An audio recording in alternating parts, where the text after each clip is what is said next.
আজকে বাড়িতে বানিয়েছিলাম দেশি মুরগির ঝোল, তো এই রেসিপিটাই আপনাদের সাথে শেয়ার করলাম। প্রথমে সাদা তেল নিয়েছি, তারপর আলুটা নুন আর হলুদ দিয়ে ভেজে নিয়েছি, লাল করে ভাজতে হবে গোল্ডেন ফ্রাই। 2 চামচ তেল অ্যাড করে তার মধ্যে ফোড়ন দিয়েছি গোটা জিরে আর শুকনো লঙ্কা।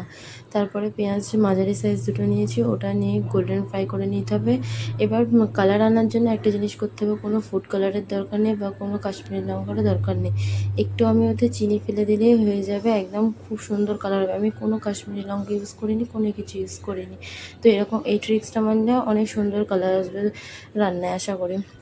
তো তারপরে গোল্ডেন ফ্রাই হয়ে গেলে পেঁয়াজটা, তারপরে দেশি মুরগিটা আমি দিয়ে দিলাম। ভালো করে নাড়াচাড়া করে নিতে হবে। এবার আদা রসুনও দিতে হবে, আদা রসুন দিয়ে ভালো করে ওটাকে মিক্স করতে হবে, একটু ভালো করে কষিয়ে নিতে হবে যাতে আদা রসুনের কোনো গন্ধ না থাকে।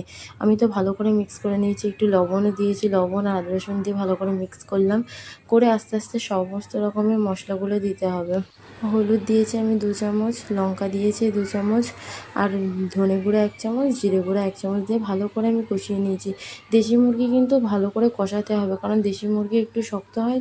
তো যতক্ষণ না ভালো করে কষিয়ে রান্না করতে হবে, আর অনেকক্ষণ সময় ধরে কিন্তু এটা রান্না করতে হবে, নয়তো শক্ত থাকবে, খেতে ভালো লাগবে না। নরম হয়ে গেলে একদম খুবই দারুণ লাগে দেশি মুরগি খেতে।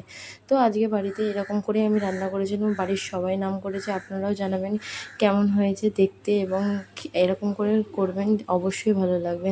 তো তারপরে কষিয়ে আমি আলুটাও দিয়ে দিয়েছিলাম, আলু দিয়ে ভালো করে আরও কষালাম, কষিয়ে তারপরে জল দিয়ে একটু ঢেকে রেখে দিয়েছিলাম 40 মিনিট মতো। তারপরে ব্যাস রেডি দেশি মুরগি।